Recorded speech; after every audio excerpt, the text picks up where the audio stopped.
Introduction of Flash animation. Flash is a vector program, and when you open up a Flash document or create a new Flash document, you will see a white rectangle, and that represents what is called the stage. It's based on a theater metaphor because the stage is where things happen, where action occurs. Down here in the timeline, you'll see a bunch of numbers, and those represent the frames of a film. The standard frame rate for film is 24 frames per second, so there you go right there. By default, you have one layer and one frame, but of course you can and will increase that. Now I'm going to show you some of the tools. Of course, right now I'm using the selection tool, the black arrow. But let me go ahead and show you how the geometry works. I'm going to get the rectangle tool. As soon as I clicked on that, you may have noticed that my properties changed. This properties window is going to be very important to you as you use Flash. This is a fill color. This is the stroke color, which currently is nothing. If I want a stroke, I just click on that and request a color for the stroke. I can even determine how thick that stroke will be, and then I can make a rectangle like this. Now in Illustrator, if I wanted to move this rectangle, I would just press on it and drag it. But look what happens in Flash. The stroke stays behind. Alright, if I want all of that to go together, what I have to do is go to the middle, but double click on the fill. Double click on the fill, and then I get everything, fill and stroke, and I'm able to move it.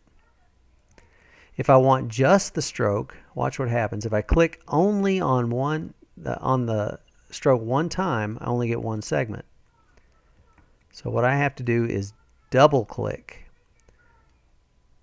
And that way I'll get the entire stroke. And once I select it, I could change color or delete it if I wanted to.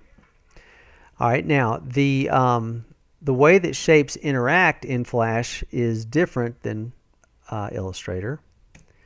If I have a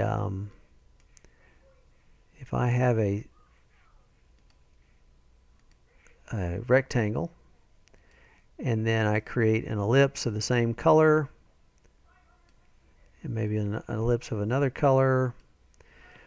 These are now joined. They have segmented, and since they are the same color, they're perceived to be, they join, they become one shape. Watch what happens if I make a shape with a different color.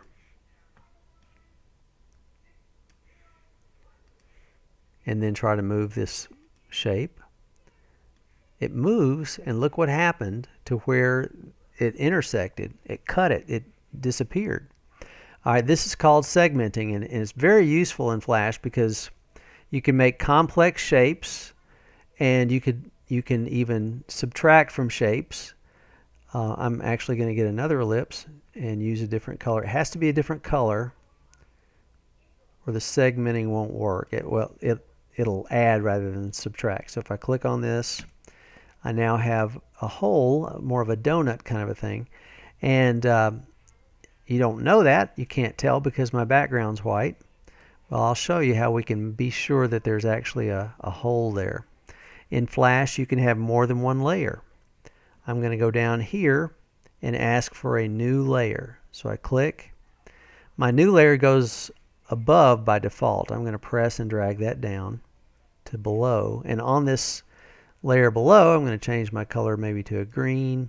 I'll make a rectangle, and you can see now, since the green rectangle is on the layer below and the blue donut is on the layer above. In fact, here you see that eyeball.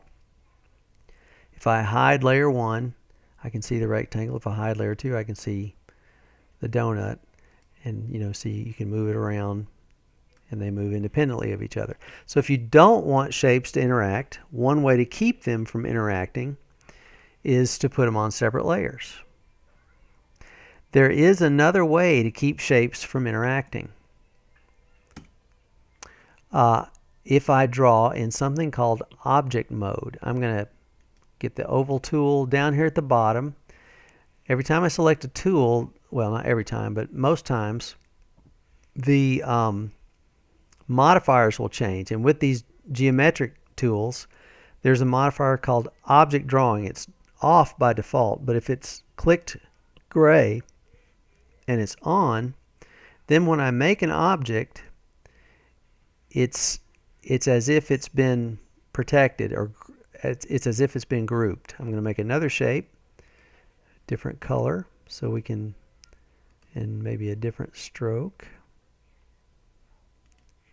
Okay, I'm still in object mode. It's still on. It stays on until I take it off.